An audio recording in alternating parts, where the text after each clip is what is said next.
El olor a mole de mi madre, Leticia, usualmente era el aroma del hogar, de la tregua dominical.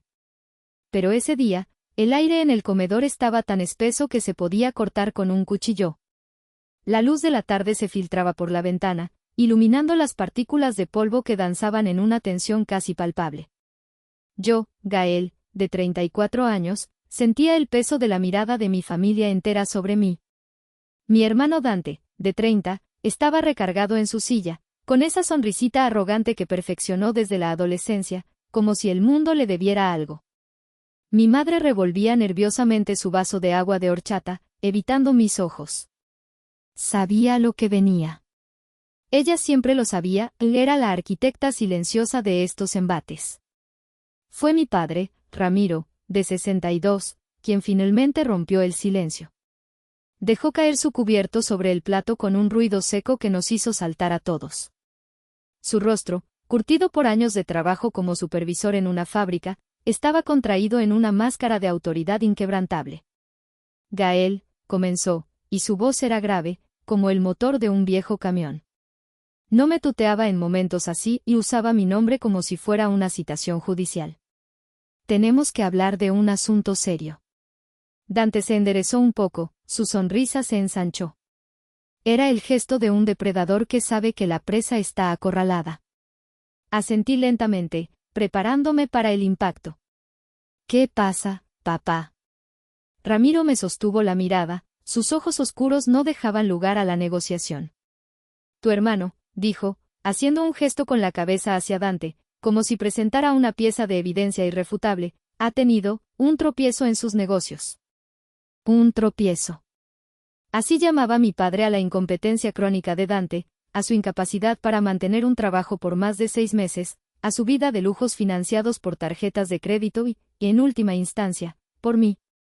Debe dinero, continuó mi padre, su voz subiendo de volumen. Una cantidad considerable. ¿Cuánto?, pregunté, aunque una parte de mí no quería saberlo. Dante carraspeó, como si se preparara para anunciar una hazaña. 250.000, dijo, casi con orgullo. 250.000 pesos. La cifra flotó en el aire, obscena y pesada. Sentí que el aire me faltaba. Era más de lo que yo gastaba en mí mismo en un año entero. Miré a mi padre, esperando una pizca de indignación, de decepción hacia su hijo menor. No encontré nada. Solo una determinación de acero. Y bien, dijo Ramiro, inclinándose hacia adelante, apoyando sus codos sobre la mesa. Su mirada era una orden. Tu hermano debe 250.000 pesos. Es tu deber como hermano mayor pagarlos. Fin de la discusión. El silencio que siguió fue ensordecedor. El zumbido del refrigerador en la cocina parecía un grito. Dante me miraba, expectante, su sonrisa ahora era un desafío abierto. Mi madre finalmente levantó la vista, sus ojos llenos de una súplica ensayada, la misma que usaba para pedirme que pagara las vacaciones familiares o el nuevo televisor. Sentí una oleada de frío recorrer mi espalda. No era una petición. Era una sentencia. Y en esa mesa, yo era el único sentenciado. Mi nombre es Gael. Para ellos, soy Gael, el hijo mayor, el nerd, de sistemas que tuvo la suerte de montar una oficinita de consultoría, que, milagrosamente, le da para vivir bien. Soy el pilar silencioso, el cajero automático familiar. Pago la renta de la casa donde viven, una casa cómoda en una colonia decente. Pago la luz, el agua, el internet de alta velocidad que Dante usa para sus videojuegos. Y cada primer día del mes, sin falta, una transferencia de 45.000 pesos sale de mi cuenta a la de mi padre bajo el concepto de apoyo para gastos. 45.000 pesos. Más que el sueldo de muchos profesionales en este país. Cada vez que autorizaba esa transferencia desde la aplicación de mi banco, sentía una mezcla de resentimiento y una estúpida y diminuta esperanza. Resentimiento porque sabía que ese dinero no era para gastos básicos, sino para financiar el estilo de vida de un hombre de 30 años que se negaba a madurar y de unos padres que lo permitían. Esperanza, porque una parte ingenua de mí todavía creía que, quizás, este mes recibiría un «gracias», hijo, sincero. Nunca llegaba. Si me retrasaba un día, el teléfono sonaba. No era un ¿estás bien?, era un Gael, ¿pasó algo con el depósito? Esa era la fachada. Esa era la versión de Gael que ellos conocían y que yo les permitía conocer. La realidad era muy distinta. Mi oficinita de consultoría se llamaba Soluciones Quintec. No estaba en una oficina pequeña, sino que ocupaba 3 pisos de un moderno edificio corporativo en el distrito tecnológico de la ciudad. No éramos un puñado de consultores, y éramos más de 150 empleados, ingenieros, desarrolladores, diseñadores, analistas de datos. No, teníamos suerte, facturábamos millones de dólares al año desarrollando software a medida para empresas internacionales. Yo no era solo el dueño. Era el fundador y el director general. El nerd, que mi padre despreciaba, había construido un imperio silencioso.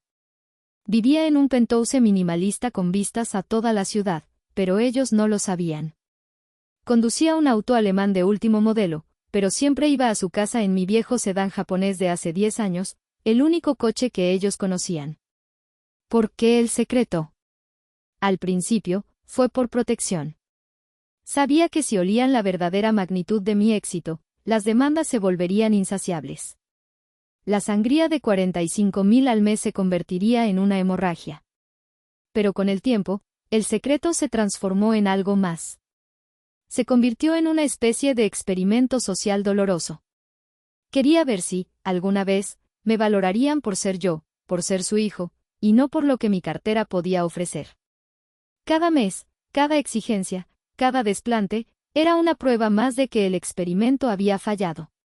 La sentencia de mi padre en esa mesa no era solo sobre 250,000 pesos. Era la confirmación final, el resultado concluyente de mi experimento. Para ellos, mi propósito en la vida no era ser feliz, no era construir algo propio. Mi propósito era ser el salvavidas de Dante, el cheque en blanco de mi padre. Y esa tarde, mirando sus rostros expectantes, comprendí que había permitido que esa mentira se convirtiera en su verdad. Y en la mía. Mi mente, como un mecanismo de defensa, viajó 12 años atrás. El auditorio de la universidad estaba lleno. El aire vibraba con el orgullo de cientos de familias. Yo estaba ahí, con mi toga y birrete, esperando a que llamaran mi nombre. Ingeniero de software, con mención honorífica. Habían sido 5 años de desvelos, de proyectos interminables, de sacrificar fines de semana mientras Dante, 2 años menor, los pasaba de fiesta en fiesta.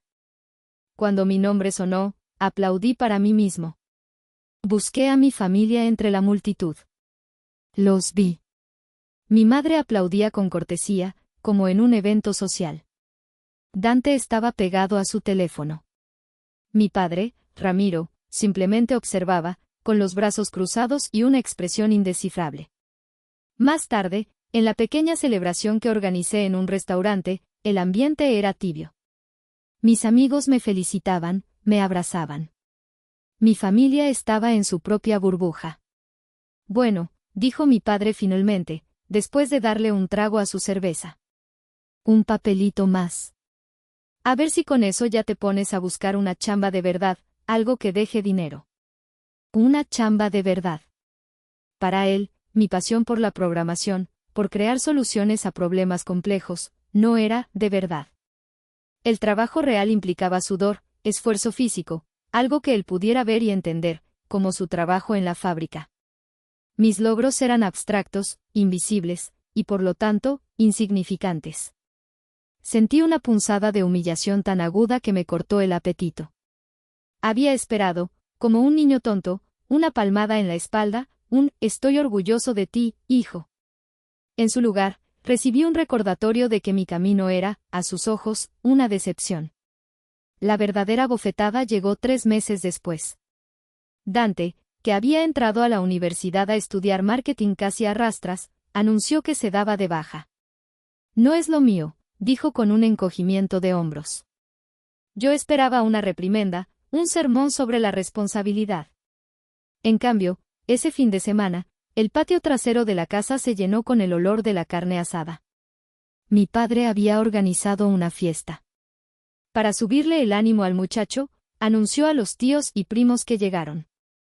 Está encontrando su camino, hay que apoyarlo. Vi a mi padre reír con Dante, pasarle un brazo por los hombros. Vi el orgullo en sus ojos, un orgullo que nunca me había dirigido a mí. El mensaje era claro y brutal. Mi éxito era una expectativa fría que apenas se cumplía, su fracaso era una tragedia que merecía compasión y celebración. Yo era el proveedor funcional y él era el hijo amado. Esa tarde, entendí que en la jerarquía emocional de mi familia, yo siempre estaría en el sótano. Otro recuerdo se abrió paso, más reciente, de hacía apenas un año. Era una tarde de sábado en uno de los centros comerciales más lujosos de la ciudad. La razón de nuestra visita era el cumpleaños de mi madre, y como de costumbre, yo era el anfitrión y patrocinador del evento. Caminábamos por los pasillos de mármol pulido, un desfile de opulencia que siempre me había parecido un poco ridículo. Dante iba adelante, pavoneándose con una camisa de diseñador que, yo sabía, había comprado con la extensión de mi tarjeta de crédito que le había dado para emergencias. Mi madre, Leticia, caminaba a mi lado, mirando los escaparates con ojos brillantes. En un momento dado, bajó la vista hacia mis pies. Yo llevaba unos tenis de correr, cómodos, funcionales, pero visiblemente gastados por el uso. Eran mis favoritos para los fines de semana.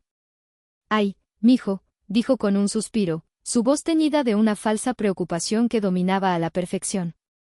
«Ganas bien, deberías darte tus gustos. Mira nomás esos tenis, parecen de pordiosero, ¿qué va a decir la gente?». No era preocupación por mi bienestar. Era vergüenza. Mi apariencia frugal no encajaba con la imagen de familia próspera que ella quería proyectar, una prosperidad que, irónicamente, yo mismo financiaba. No dije nada, solo esbocé una sonrisa tensa. Pero la frase se me clavó en el pecho. «Pareces pordiosero». 10 minutos después, mi madre se detuvo frente a una boutique de lujo. Un bolso de piel colgaba en el escaparate, bañado en una luz celestial. «Mira qué belleza, Gael», suspiró. «Siempre he soñado con uno así». Antes de que pudiera responder, Dante intervino. «Ándale, hermano, cómpraselo a mi mamá. Para eso trabajas tanto, ¿no? Para consentir a la reina». Me guiñó un ojo, como si fuéramos cómplices en un acto de generosidad, cuando en realidad él era el principal beneficiario. Terminé comprando el bolso. El precio era el equivalente a 6 meses de la renta de un apartamento decente. Mientras la dependienta lo envolvía en papel de seda y lo metía en una elegante caja, vi mi reflejo en el espejo de la tienda. Vi a un hombre con una camisa sencilla, jeans y unos tenis gastados, entregando una tarjeta de crédito negra para pagar un capricho absurdo. Mi madre me dio un beso en la mejilla, un beso que se sintió frío, transaccional. «Eres el mejor hijo del mundo», dijo, pero sus ojos ya estaban fijos en la caja. Esa tarde, la ironía me golpeó con fuerza. Para ellos, mi valor no residía en mi esfuerzo, mi inteligencia o mi carácter. Residía exclusivamente en mi capacidad para proveer. Podía vestir como un mendigo, siempre y cuando pudiera financiar sus vidas de reyes. Era una transacción, y yo, tontamente, la había aceptado durante años. En medio de ese desierto emocional, apareció Ximena. No fue un encuentro romántico de película, sino algo mucho más real, para mí, más significativo. Ella era la diseñadora UI/UX principal de una agencia que contratamos en Soluciones Quintec para un proyecto importante. Desde la primera reunión, me impresionó su inteligencia afilada, su pasión por el diseño funcional y una honestidad brutal que no era común en el mundo corporativo. Empezamos a trabajar juntos, y las largas noches en la oficina se convirtieron en cenas improvisadas, hablando de todo menos de trabajo. Hablamos de nuestros sueños, de los libros que nos cambiaron la vida, de los viajes que anhelábamos. Con ella, por primera vez en mucho tiempo, no sentía que tenía que fingir o esconder una parte de mí. Una noche, estábamos en mi apartamento después de un día particularmente agotador. Sonó mi teléfono. En la pantalla apareció el nombre, mamá. Dudé un instante antes de contestar. Bueno. Sí, mamá. No, no estoy ocupado. ¿La lavadora? ¿Otra vez? Sí, entiendo. No te preocupes, yo lo resuelvo. Colgué con un suspiro que me salió del alma. Ximena me observaba desde el otro lado del sofá, con una ceja arqueada. ¿La lavadora se descompuso de nuevo?, preguntó. Es la tercera vez en 6 meses, ¿no? Su capacidad para recordar esos pequeños detalles me desarmó. Asentí. Sí. Parece que las lavadoras modernas no las hacen como antes. Ella dejó su copa de vino en la mesa y me miró directamente a los ojos. Su mirada no era de lástima, sino de una claridad penetrante. Gael, no es la lavadora. Es tu familia. Te llaman para cada pequeña cosa, para cada factura, para cada capricho, ¿no te cansas? Nadie me había hablado así antes. Nadie se había atrevido a señalar lo evidente. Me sentí expuesto, y mi primer instinto fue defenderlos. Bueno, es mi familia. Mis padres ya están grandes, mi hermano está tratando de encontrar su camino. Ximena sonrió, pero fue una sonrisa triste. Tu hermano tiene 30 años, Gael. Y tus padres te tratan como si fuera su plan de retiro, no su hijo. El amor no debería sentirse como una factura interminable. Se acercó y puso su mano sobre la mía. Te mereces que te valoren por quien eres, no por lo que puedes pagar.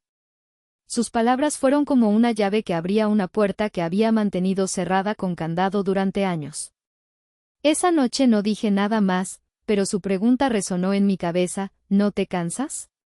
Y la respuesta, honesta y aterradora, era que sí. Estaba agotado. Una semana después de la sentencia en la mesa del comedor, la presión aumentó. Mi silencio no fue interpretado como una negativa, sino como una deliberación que debía ser acelerada. Recibí una llamada de mi madre. Su voz era un torbellino de pánico y urgencia. Gael, hijo, tienes que venir a la casa. Ahora mismo. Tu padre está muy alterado. Es sobre lo de Dante. Sabía que era una trampa, un escenario cuidadosamente montado, pero también sabía que evitarlo solo pospondría lo inevitable. Conduje hasta su casa con una sensación de fatalidad, como un reo caminando hacia el patíbulo. Los encontré en la sala, el mismo lugar donde se habían dictado tantas de mis obligaciones financieras. Mi padre, Ramiro, estaba de pie junto a la ventana, dándome la espalda, una postura diseñada para proyectar autoridad y decepción. Mi madre estaba en el borde de su sillón favorito, con un pañuelo entre las manos. Dante, el centro del universo en crisis, estaba desparramado en el sofá más grande, mirando el techo con una expresión de mártir. «Llegas tarde», fue el saludo de mi padre, sin siquiera voltear a verme. Estaba en una reunión, mentí. La verdad es que había estado dando vueltas en el coche, intentando armarme de valor. Siempre hay algo más importante que tu familia, ¿verdad?, replicó, finalmente girándose. Su rostro era una tormenta. Mi madre intervino, su voz temblorosa. No empieces, Ramiro. Gael está aquí, eso es lo que importa. Se volvió hacia mí. Hijo, estamos desesperados. Unos hombres muy malos han estado llamando. Amenazaron a tu hermano. Dante soltó un gemido lastimero desde el sofá. Me dijeron que si no pago para el fin de mes, vendrán a buscarme. Tengo miedo, mamá. Era una actuación digna de un Oscar.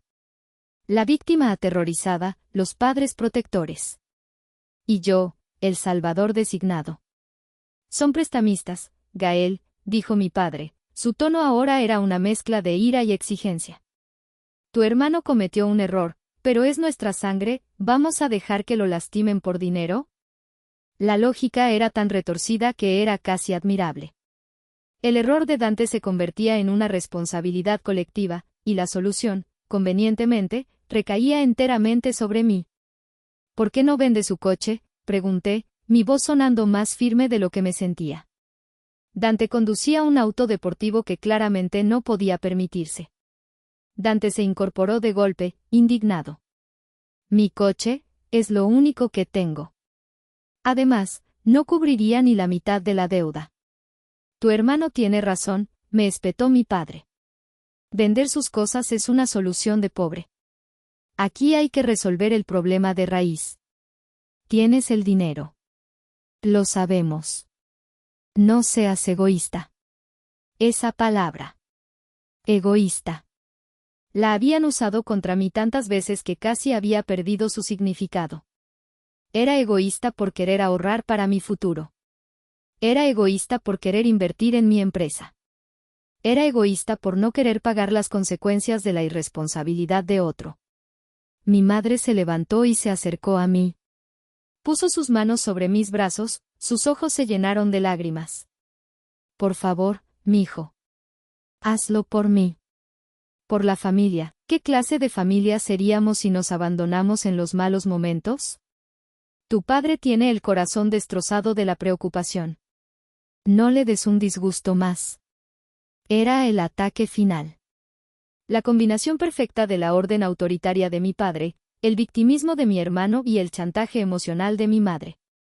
Me sentí atrapado, asfixiado por sus expectativas, por la palabra familia, que usaban como un arma. Me miraban los tres, esperando mi capitulación, como siempre. Salí de esa casa sintiéndome vacío, hueco.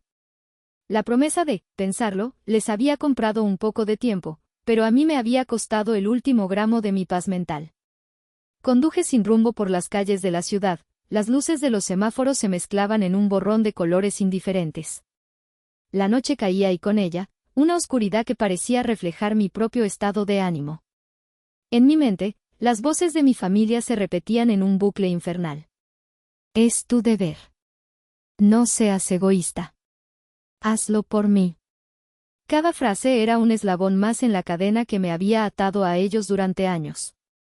Una cadena forjada con amor, culpa y obligación, tan entrelazadas que ya no sabía dónde empezaba una y terminaba la otra. Pagué sus deudas, sus caprichos, sus errores. Pagué para mantener la paz, para evitar la confrontación. Pagué con la esperanza de comprar su afecto, su respeto.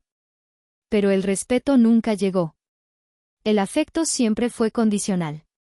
Y la paz era una ilusión que se rompía con cada nueva crisis de Dante. De repente, una imagen de mi graduación apareció en mi mente, mi padre con los brazos cruzados. Luego, la imagen de mis tenis gastados en el centro comercial. Y finalmente, la sonrisa arrogante de Dante mientras mi padre me sentenciaba a pagar su deuda. Las imágenes se arremolinaban, cada una era un testimonio de mi estupidez, de mi negación voluntaria.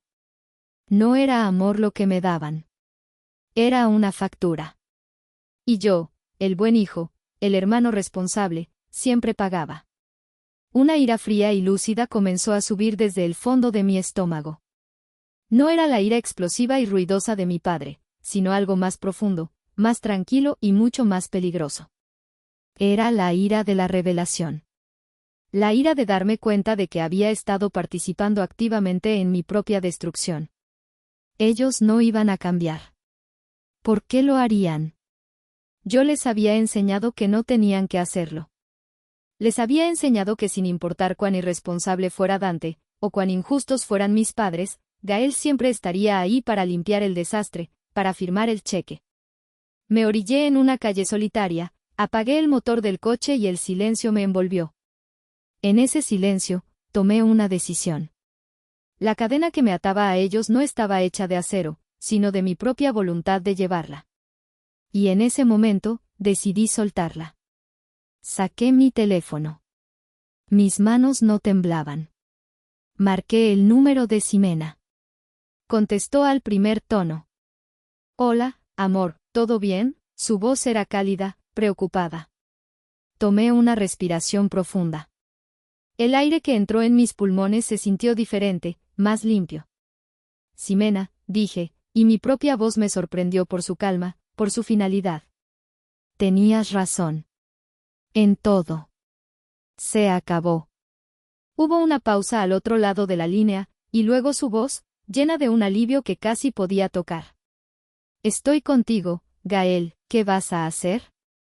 Miré mi reflejo en el espejo retrovisor. Vi a un hombre con los ojos cansados, pero por primera vez en mucho tiempo, vi una chispa de determinación en ellos. Voy a darles exactamente lo que merecen, respondí. Pero no de la forma que ellos esperan.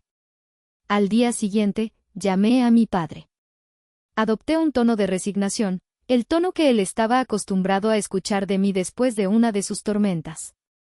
Papá, comencé, estuve pensando en lo que hablamos ayer.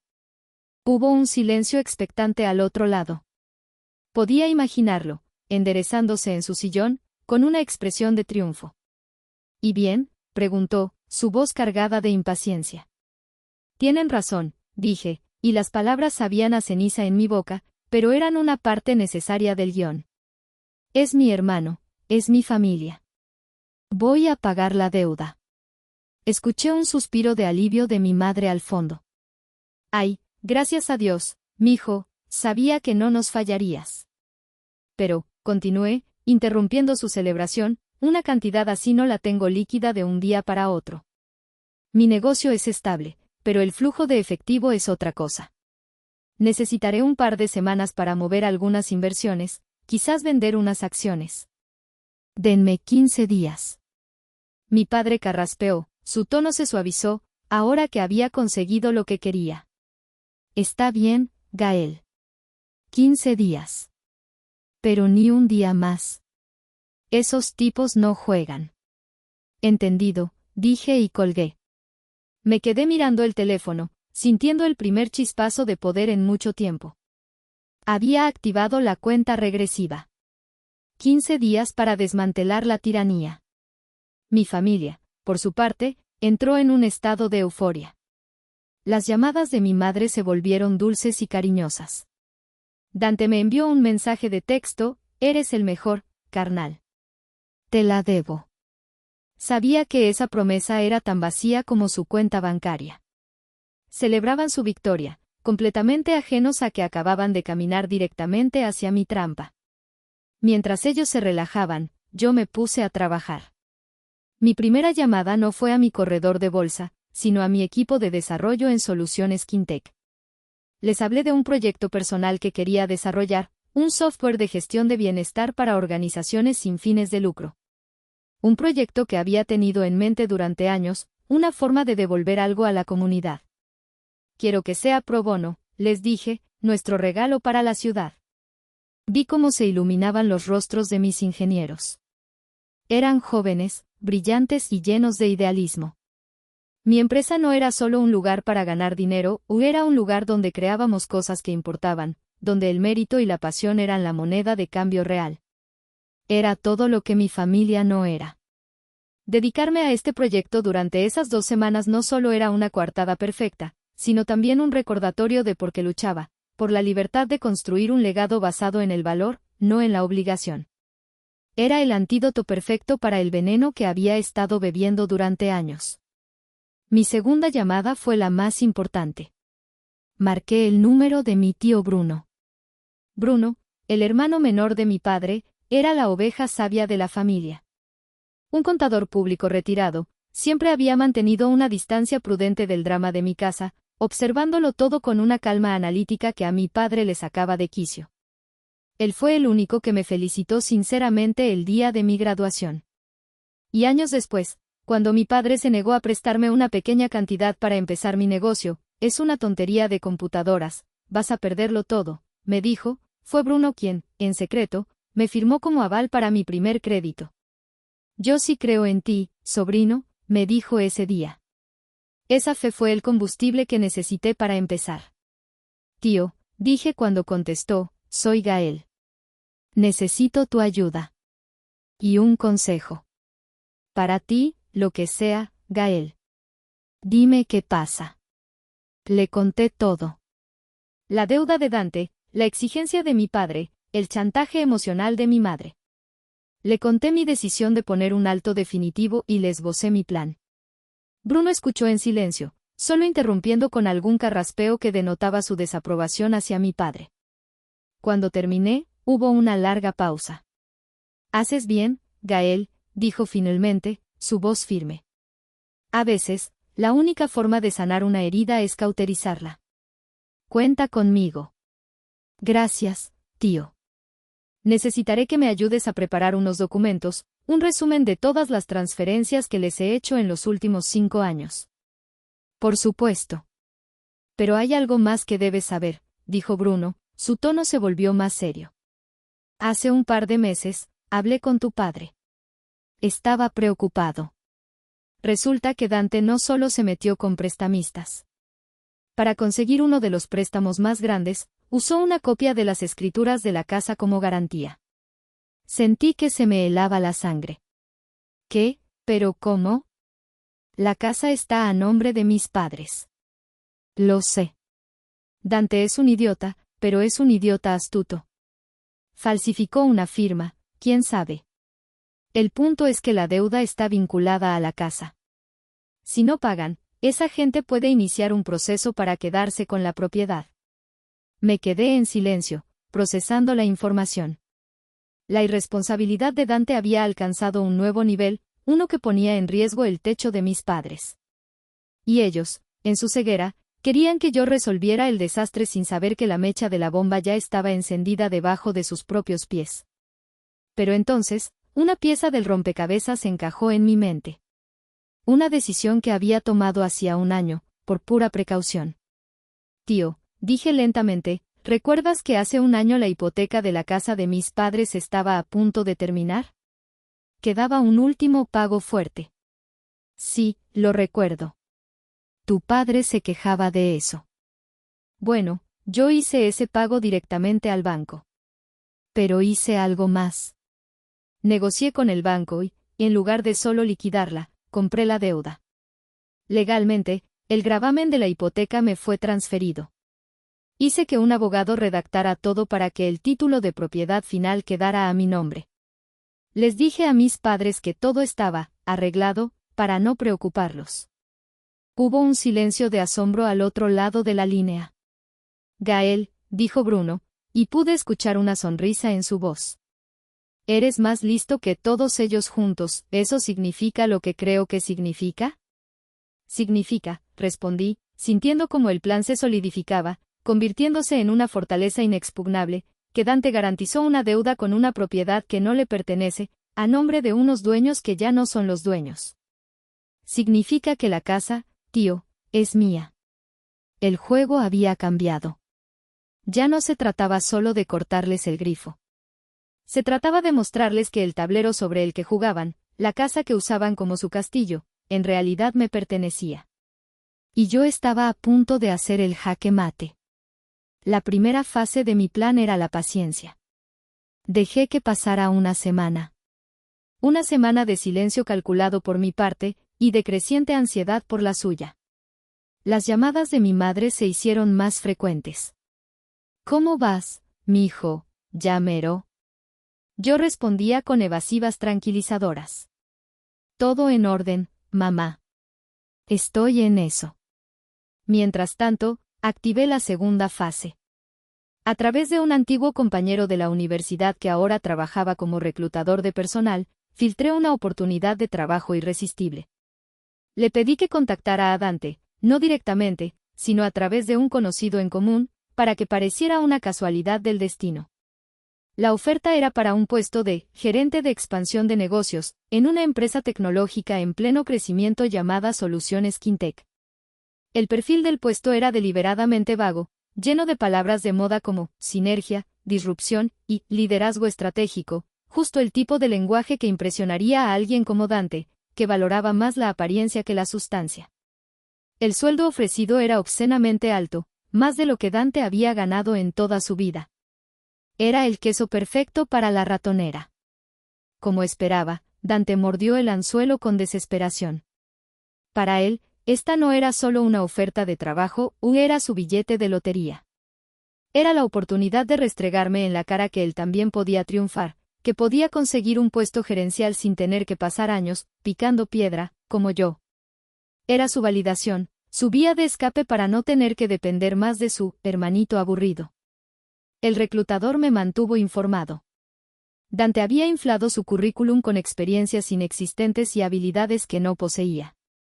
había pasado el primer filtro telefónico gracias a su labia y a la descripción deliberadamente laxa del puesto. Está muy confiado, me dijo mi amigo por teléfono, con un tono divertido. Cree que ya tiene el trabajo en la bolsa. Habla como si le estuviera haciendo un favor a la empresa al aplicar. Perfecto, le dije. Ahora, agéndale la entrevista final. Para el próximo viernes. Y dile que, por la importancia del puesto, el director general de la compañía quiere estar presente. Colgué el teléfono. Todo estaba en marcha. Dante, en su arrogancia, se dirigía directamente al centro de mi telaraña. Estaba tan ansioso por demostrar su valía que ni siquiera se había molestado en hacer la investigación más básica sobre la empresa que supuestamente iba a liderar. No sabía quién era el fundador. No sabía quién era el director general. La ironía era casi poética.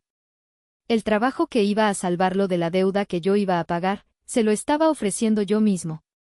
La entrevista de su vida sería, en realidad, el juicio final.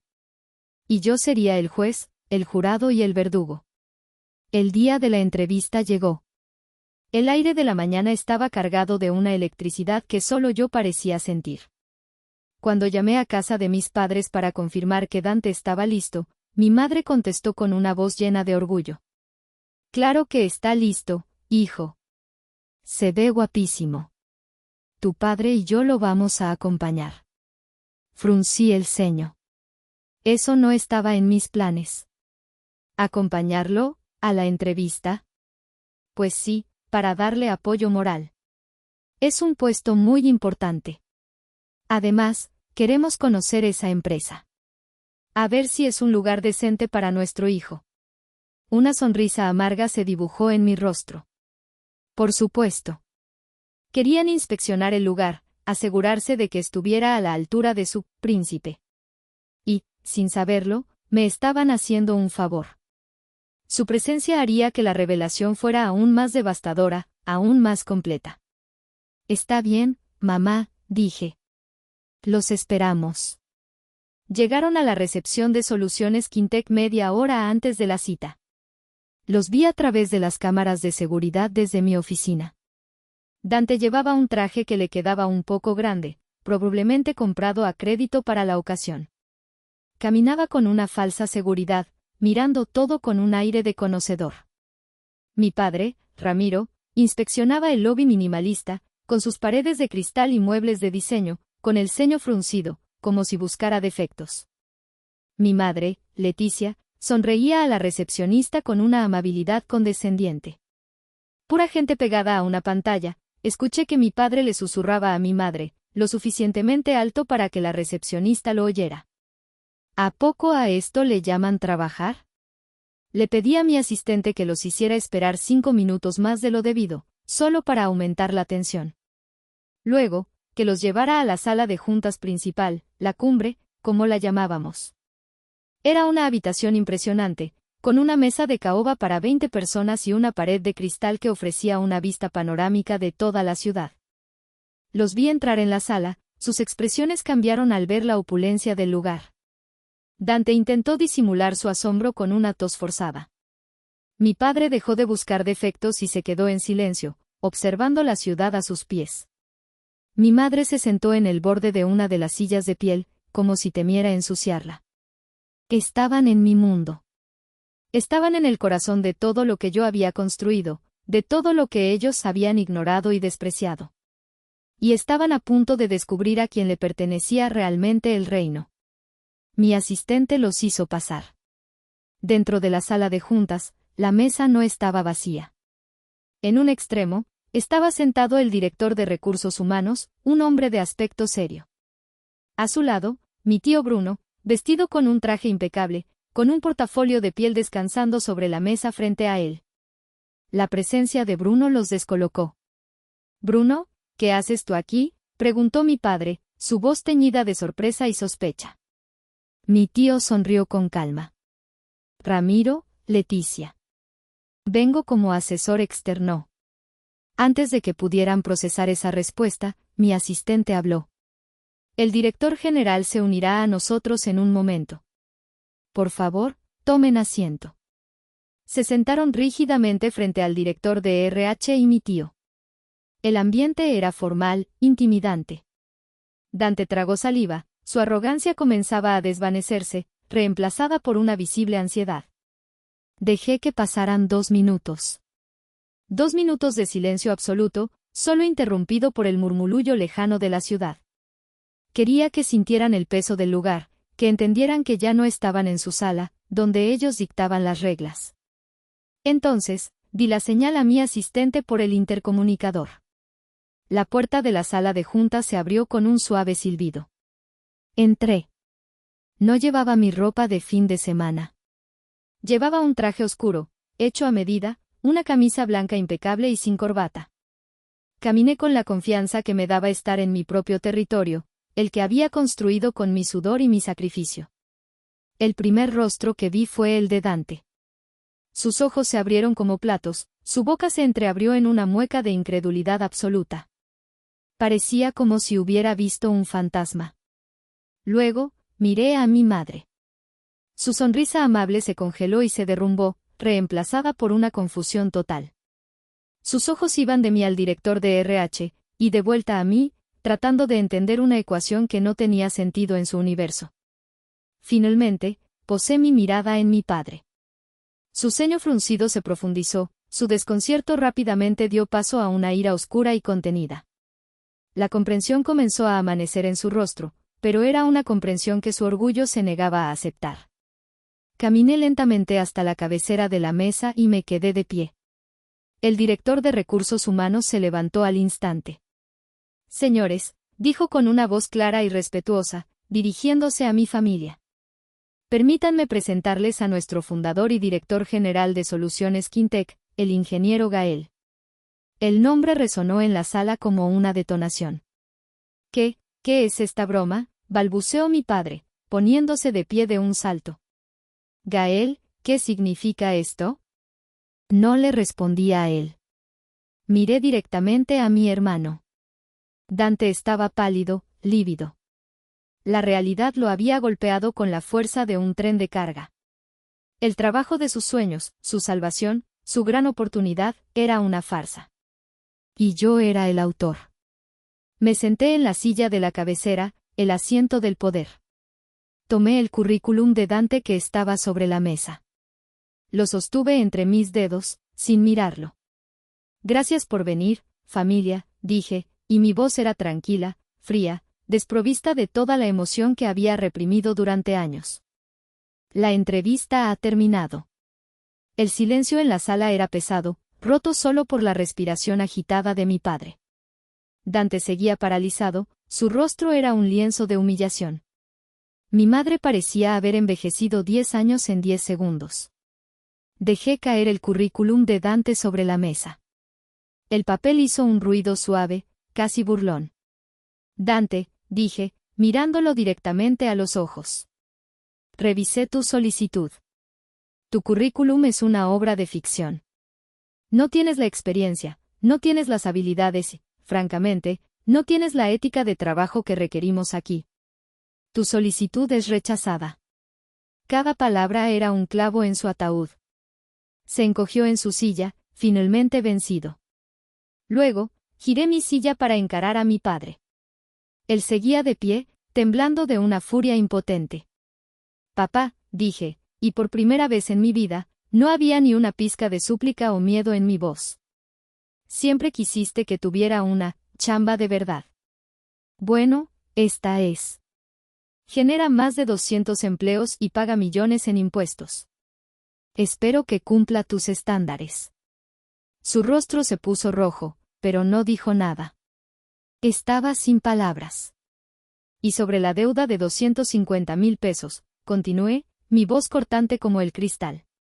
La respuesta es no. No pagaré un solo centavo de la irresponsabilidad de tu hijo favorito. No puedes hacernos esto, gritó finalmente, su voz rota por la rabia. Somos tu familia. ¿Familia?, repliqué, y una risa amarga escapó de mis labios. ¿Una familia que solo llama para pedir, que desprecia mi trabajo pero disfruta de sus frutos? Eso no es una familia, papá. Es una relación parasitaria. Y se terminó hoy. Me giré hacia mi tío Bruno. Tío, por favor. Bruno asintió. Abrió su portafolio y sacó 2 carpetas. Deslizó la primera sobre la mesa hacia mi padre.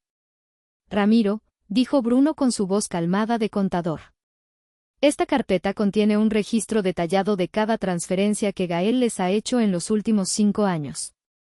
El total, sin contar pagos de renta, servicios o gastos médicos, asciende a 3.240.000 pesos. Mi madre ahogó un grito. Mi padre miró los papeles como si quemaran. Y esta segunda carpeta, continuó Bruno, deslizando la otra.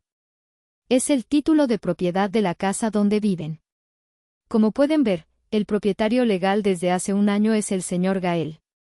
La deuda que Dante intentó garantizar con esa propiedad es fraudulenta, porque garantizó algo que no le pertenece. Les di el golpe de gracia. Tienen 30 días para desalojar la propiedad. Consideren esos 30 días como el último favor que les hago. La escena se desintegró en caos. Mi padre, Ramiro, volcó una jarra de agua, gritando incoherencias sobre traición e ingratitud. Dante, finalmente saliendo de su estupor, comenzó a suplicar, promesas vacías de que cambiaría, de que pagaría todo. Era un espectáculo patético. Con una señal, llamé a seguridad. 2 guardias entraron, discretos pero firmes, para escoltarlos fuera. Mientras los guiaban hacia la puerta, mi madre, Leticia, se soltó de repente. Corrió hacia mí, sus ojos ya no lloraban, sino que ardían con una astucia desesperada. Gael, no te atrevas, siseó, su voz tan baja que solo yo podía oírla. No creas que puedes deshacerte de nosotros tan fácil. Me quedé inmóvil, esperando el golpe final. Sabía que aún le quedaba una última carta en la manga, la culpa. Si nos echas a la calle, continuó, su aliento era un veneno en mi oído, me aseguraré de que Ximena se entere de todo. De todo. Ximena ya sabe todo lo importante, respondí con frialdad. Ella negó con la cabeza, una sonrisa torcida apareció en sus labios. No todo. No sabe lo de tu primer año de universidad. Como reprobaste 3 materias y casi abandonas la carrera. Como tuviste que ir a terapia durante meses porque tenías ataques de pánico. Le contaré que su prometido, perfecto, y exitoso, es en realidad un hombre débil y frágil que casi se rompe por un poco de presión. Veremos si tu novia perfecta quiere casarse con alguien tan inestable. Era su arma definitiva. Un recuerdo doloroso que yo había enterrado, una vulnerabilidad que ahora usaba para intentar encadenarme de nuevo. Por un instante, sentí el viejo terror, la vergüenza. Pero entonces, una mano se posó suavemente en mi hombro. Ximena, que había entrado silenciosamente en la sala al escuchar el alboroto, estaba a mi lado. Miró a mi madre, no con ira, sino con una lástima helada. Señora, dijo Ximena, su voz era tranquila pero con un filo de acero. Conozco esa historia. Gael me la contó en nuestra tercera cita. Me contó de su lucha, de su ansiedad y de cómo la superó para construir todo esto. Lo que usted ve como debilidad, yo lo veo como una fuerza increíble. Su amenaza no tiene poder aquí. Le dio un apretón a mi hombro. Usted no conoce a su hijo. Pero yo sí. Y es el hombre con el que voy a pasar el resto de mi vida. El rostro de mi madre se descompuso. Su última arma había sido desactivada. La derrota en sus ojos fue total y absoluta. Sin decir una palabra más, se dio la vuelta y siguió a los guardias. Vi cómo se cerraban las puertas de cristal, reflejando mi imagen junto a Ximena. El último grillete, el más profundo, el del chantaje emocional, se había roto para siempre. Después de que se fueron, un silencio profundo llenó la sala de juntas. El sol de la tarde bañaba la mesa de caoba, iluminando los papeles que representaban el fin de una era. Mi tío Bruno se acercó y me puso una mano en el hombro. Estuviste increíble, sobrino, dijo en voz baja. Hiciste lo que tenías que hacer. Asentí, pero no me sentía increíble. Me sentía vacío. No había euforia en la victoria, solo el eco de la demolición. Había ganado la guerra, pero el campo de batalla era mi propia historia, mis propias raíces. Ximena me tomó de la mano, su calor era un ancla en mi tormenta interior. Los días que siguieron fueron una cacofonía de desesperación a distancia. Mi teléfono se inundó de mensajes. Mensajes de Dante, que pasaron de la súplica, hermano, perdóname, hablemos, a la amenaza, me las pagarás, te arrepentirás de esto. Mensajes de mi padre, llenos de insultos y maldiciones. Y luego, las llamadas de los monos voladores, como los llamaba Ximena. Tíos, tías, primos. La tía Lupe me llamó para decirme que no tenía corazón, que cómo podía hacerle eso a mis padres que me dieron todo. El primo Carlos me escribió para decirme que el dinero se me había subido a la cabeza. No respondí a ninguno. Creé un filtro en mi correo y bloqueé sus números uno por uno. Cada número bloqueado era como poner un ladrillo en el muro que estaba construyendo alrededor de mi nueva vida, un muro para proteger mi paz. La única comunicación que no pude evitar fue una carta escrita a mano que llegó a mi oficina una semana después. Era de mi madre. No era una disculpa. Era una obra maestra de la manipulación pasivo-agresiva. Hablaba de su corazón roto, de las noches sin dormir, de cómo yo había destruido a la familia por cosas materiales. En la última línea, escribió, siempre seremos tus padres, y siempre te esperaremos. Leí la carta, la doblé cuidadosamente y la tiré a la basura. La esperanza de que entendieran, de que sintieran remordimiento, murió con ese trozo de papel. Había ganado mi libertad, pero el precio era aceptar que la familia que yo había anhelado nunca existió realmente.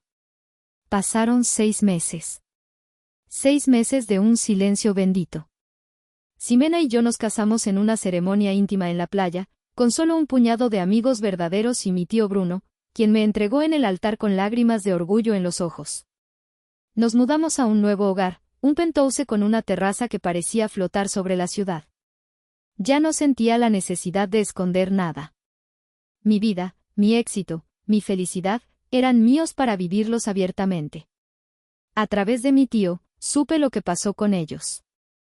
Con el aviso de desalojo en mano, no tuvieron más remedio que vender la casa. Fiel a mi palabra, aunque no lo merecían, instruí a mis abogados para que, tras la venta, se les entregara una pequeña parte del dinero, suficiente para que pudieran empezar de nuevo sin lujos. Un último gesto, no de perdón, sino de cierre. Se mudaron a un pequeño departamento rentado en una zona mucho más modesta de la ciudad, viviendo de la pensión de mi padre. Dante, sin mi respaldo financiero y con su reputación arruinada, finalmente tuvo que hacer lo que nunca había hecho, conseguir un trabajo de verdad. Supe que trabajaba en un call center, un trabajo agotador y mal pagado. La ironía no se me escapó. A veces, por la noche, sentado en mi terraza con Ximena, mirando las millones de luces de la ciudad, pensaba en ellos. No sentía odio. No sentía alegría por su situación. Lo que sentía era una profunda y abrumadora paz. La paz de no esperar una llamada pidiendo dinero. La paz de no tener que justificar mis decisiones. La paz de ser, finalmente, el dueño de mi propio esfuerzo y de mi propia vida.